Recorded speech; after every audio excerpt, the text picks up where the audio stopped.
Thank you very much, Father. Your story about my book made me think of another story of a writer who died and woke up to find himself in an uncomfortably hot cauldron, boiling water, demons round the cauldron all the time putting fresh logs underneath. And after he'd endured this for a time, he looked out over the top of his cauldron, and he saw next to him a man in another cauldron. But the other man's cauldron was much more comfortable. The water wasn't boiling, it was just a moderate warmth, and the man was basking at his ease with great pleasure. So the writer said to the man next door, "What did you do?" "Oh," he said, "I killed my wife. That's why I'm down here." "And what did you do?" And the other man said, I don't know why I'm down here. I merely wrote books." And then, after a time, the writer got very indignant, and he called out to the demons nearby, "Is there no justice here in hell? I wrote books, was a very respectable person, and now you make the water boiling. Whereas next door, here's a man who's a murderer, and he just has the water to a very comfortable heat, so he can enjoy himself." "Ah," said the demon, "but the man next door may have killed his wife. He did so in a fit of temper, but he's repented long ago, and his wife's forgiven him, so that's all right. But you wrote books, and people are still buying your books and reading them and being influenced by them. And every time somebody buys one of your books, we put another log underneath this cauldron fire."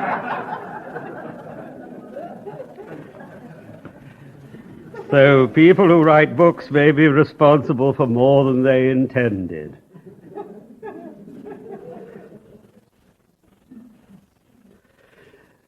The general title of our talks in this summer institute is "Who Am I?" And I suppose most of us, most of the time, think that we have a clear and definite idea who we are. Occasionally we have identity crises. I suffer a recurrent identity crisis with the income tax authorities in Britain. I used to file my returns under my secular name, Timothy Ware. And then the income tax authorities complained and said, "But there's somebody else living at the same address who's called Bishop Kallistos, and he never files any income tax returns."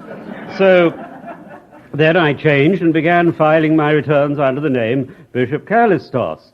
And they wrote back and complained, "We haven't had an income tax return from Timothy Ware." And if you happen to be two people and the income tax authorities think you are one person, you can prove your point by both turning up simultaneously to see the income tax officer. But if the income tax authorities think that you are two persons when you are really one, how do you prove the point to them? So we still have an unresolved argument. Another identity crisis I had some time ago, I was at a conference in Athens, and I was talking with Father John Meyendorff, and the then rector of St. Sergius Theological Institute in Paris, Father Alexis Kniazev, came up, and Father John introduced me to him. I wasn't a bishop then. He said, "Here's Father Kallistos." Father Kniazev, who was very short-sighted, looked over his spectacles, and he said to me with great emphasis, "You are not Father Kallistos." So we don't usually find our identity denied point blank by someone who we've never met before. So I said, "But I am Father Kallistos." "No," he said, "that is not possible." So I said, "Why do you think I am not Father Kallistos?" And he looked over his glasses again. He said, "I can tell you, I have read a number of things that Father Kallistos has written, and it is quite evident from his writings," this was 25 years ago, "it is quite evident from his writings that he is an old man." Whereupon Father Knyazov turned on his heel and refused to accept that I was Father Kallistos. I'm sorry to say Father John Meyendorff, who was enjoying this conversation, didn't help me at all. However, most of the time we think we know who we are. But do we, in fact, know, in the full and profound sense, who we are? One text that is very important for the Orthodox understanding of the human person is Psalm 63, or 64 in the Hebrew numbering, verse 6. "The heart is deep." And I would like to set that as a motto for my series of 5 talks. The heart is deep. That means the human person is a profound mystery. There are depths, or if you like, heights within myself of which I have very little understanding. A good illustration of the way in which personhood is a mystery is my favorite among the writings of C.S. Lewis, the novel Till We Have Faces. And part of the theme of that novel is that we don't, in fact, really know who we are. Who am I? The answer is not at all obvious. My personhood as a human being ranges widely over space and time. And indeed it reaches out beyond space into eternity, beyond space into infinity, and beyond time into eternity.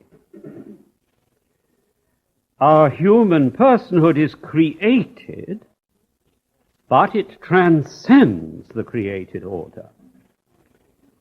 As is said in 2 Peter 1:4, I am called to be a partaker of the divine nature.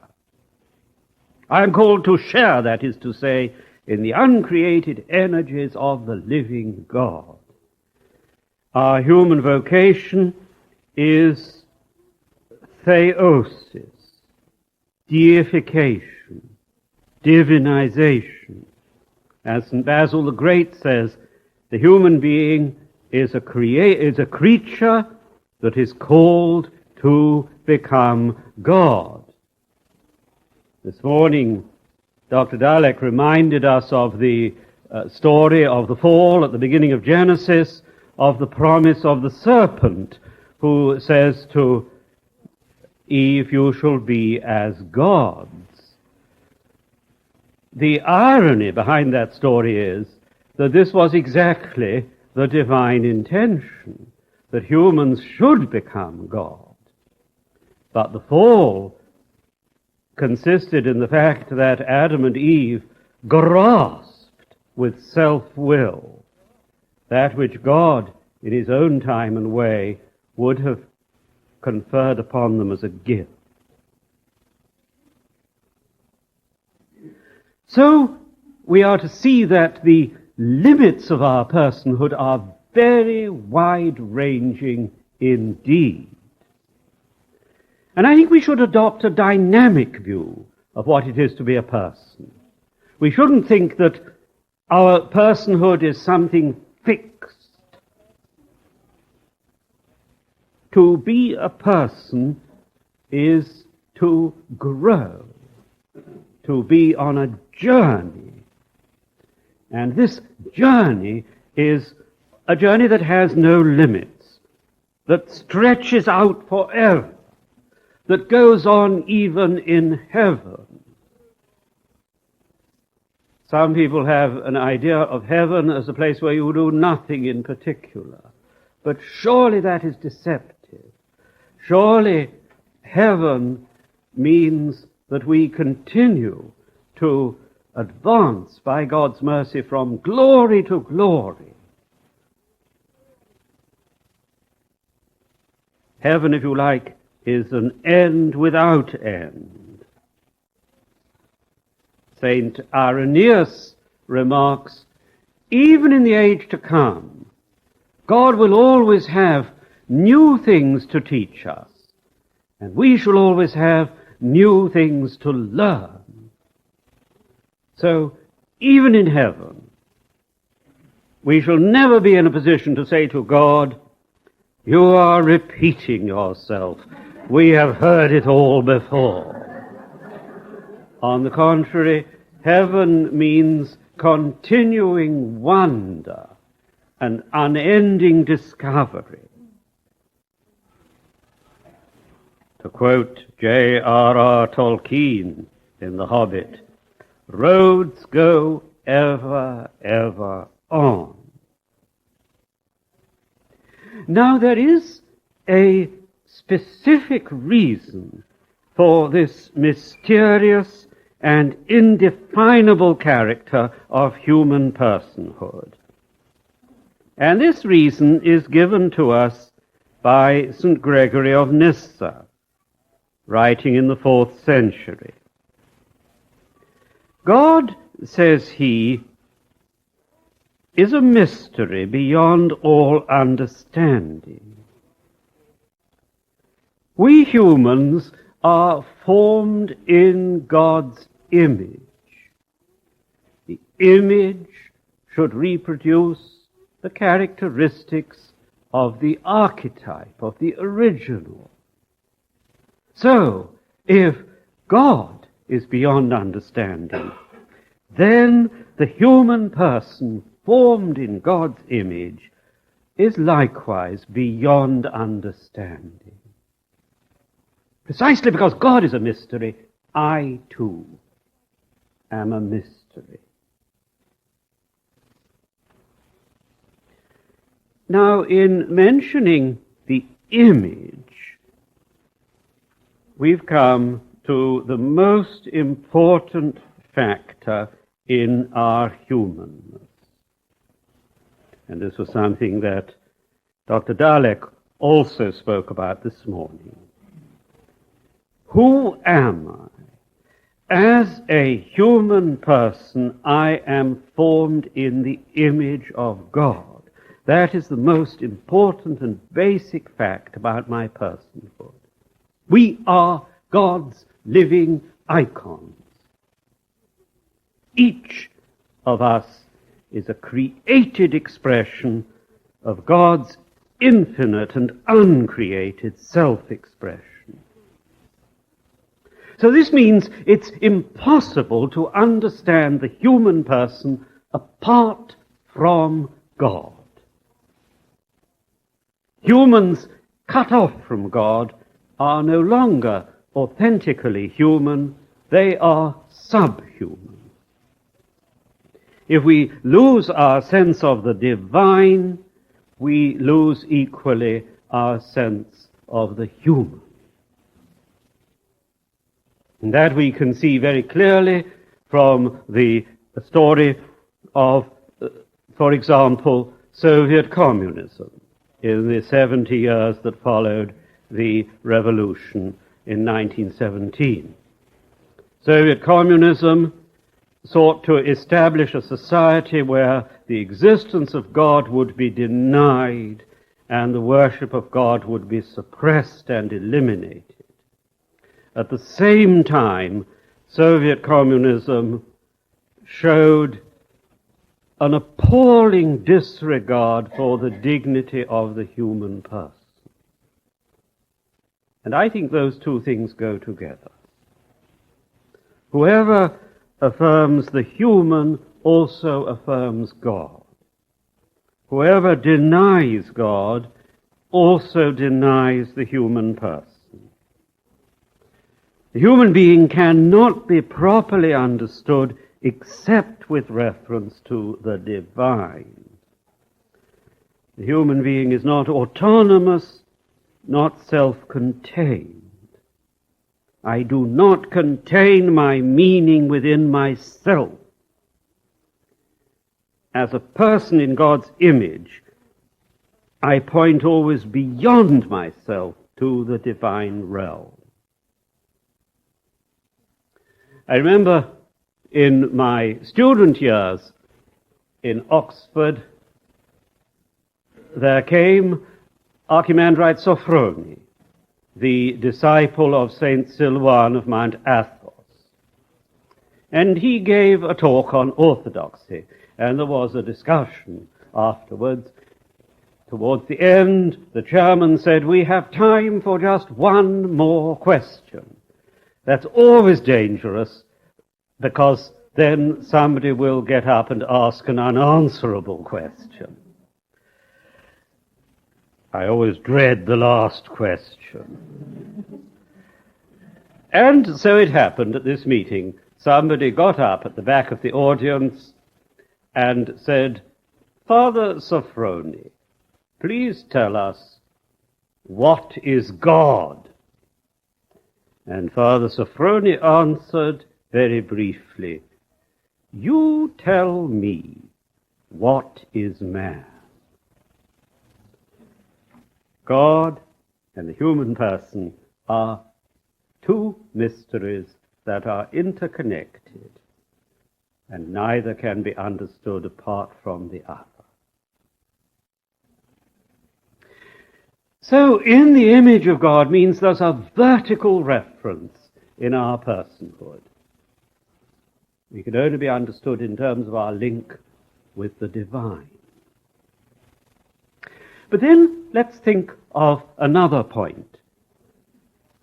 In the image of God means in the image of the Trinity. As St. Gregory the theologian says, when I say God, I mean Father, Son, and Holy Spirit. That is what, as Christians, we mean by God. We don't understand God as a series of abstractions. We understand God as three persons. And that we see very clearly from the Creed. We begin in the Creed by saying, I believe in one God. And then we don't continue by saying, who is an uncaused cause, who is primordial reality, who is the ground of being. It is the way many modern theologians speak. But in the Creed we say, I believe in one God, the Father, the Son, and the Holy Spirit. We continue, that is to say, in specific personal terms. So then, God for us is Trinity, and if we're in the image of God, then we're in the image of the triune God. And what does that mean for our understanding of our personhood? Let's think first of the Trinity and then of ourselves.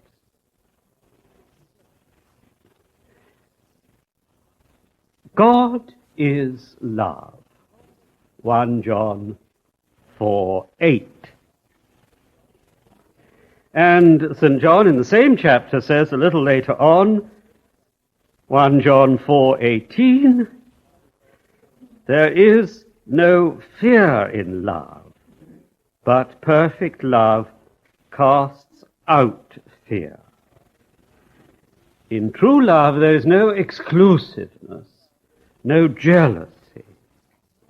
True love is open, not closed. I remember from my student days the danger of getting your biblical references slightly wrong. A friend of mine wanted to send a telegram to a couple whom he knew who were getting married, because he couldn't go to the marriage himself. And he thought he'd use this text from 1 John 4:18. There is no fear in love, but perfect love casts out fear. But he thought he'd save money, and instead of transmitting in the telegram the full quotation, he thought he'd just give the biblical reference, 1 John 4:18, first epistle of John. Unfortunately, the post office dropped off the 1 just before 1 John, so the reference was no longer to the first epistle of John, but now to the Gospel of John. And if you look up John 4:18, you will find the following words from the conversation of Christ with the Samaritan woman. You have told the truth, for you have had 5 husbands already, and he whom you now have is not your true husband.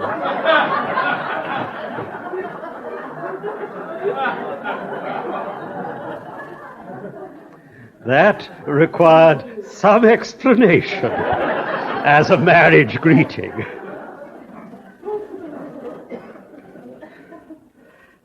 So if you're sending biblical telegrams, it's better to quote in full. God is love. There is no fear in love. God is love. God is not the love of one. God is not love in the sense of being self-love, turned in upon itself. God is not a closed unit. God is not a unit, but a union. God is love in the sense of shared love, the mutual love of 3 persons in one. When the Cappadocian Fathers in the 4th century are describing God, one of their key words is koinonia, meaning fellowship or communion or relationship. As St. Basil says in his work on the Holy Spirit, the union of the Godhead lies in the koinonia, the interrelationship of the persons. So then, this is what the doctrine of the Holy Trinity is saying. God is shared love, not self-love. God is openness, exchange, solidarity, self-giving.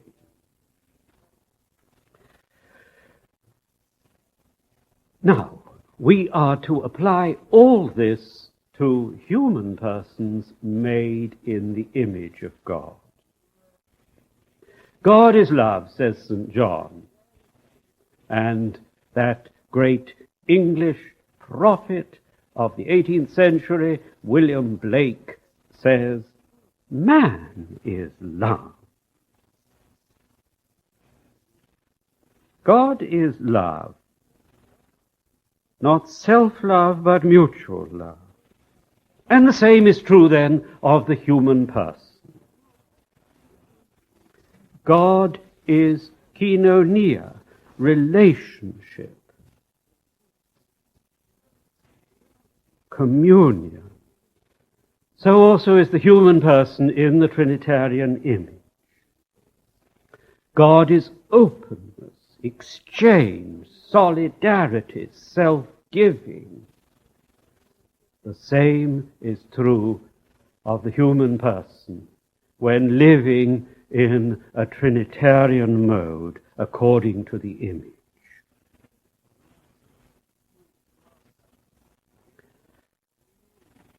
There's a book that isn't much read today, but I think it's a very helpful book by a British philosopher, John McMurray.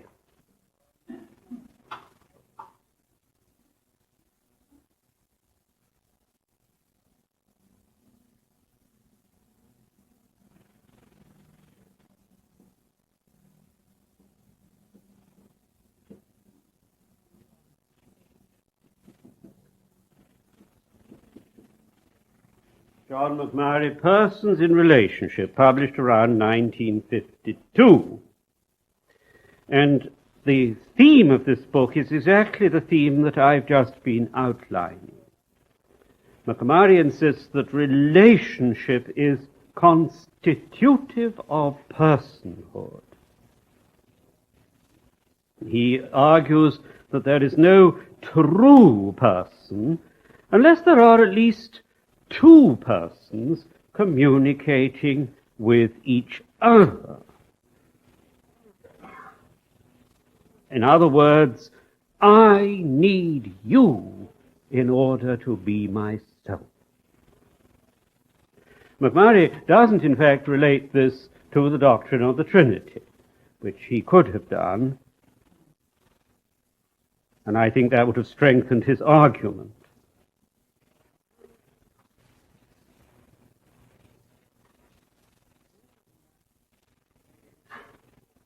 From this, it follows that the characteristic human word is not I, but we. If we are all the time saying I, then we are not realizing our true personhood. That's expressed in the poem of Walter de la Mare, Napoleon. What is this world, O soldiers? It is I.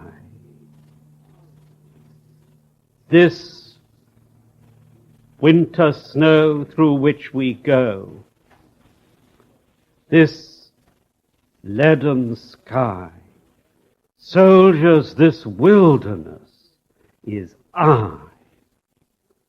And that surely is very true, whether Napoleon was an example of that kind of egoism or not. Self-centeredness is in the end coldness, isolation. It is a desert. It's no coincidence, as I was saying in my talk last night, that in the Lord's Prayer, the model of prayer that God has given us, which teaches us what we are to be, the word us comes 5 times, the word our 3 times, the word we once, but nowhere in the Lord's Prayer do we find the word me or mine or I. This is the end of side 1. Please turn the cassette over for the continuation of the message on side 2.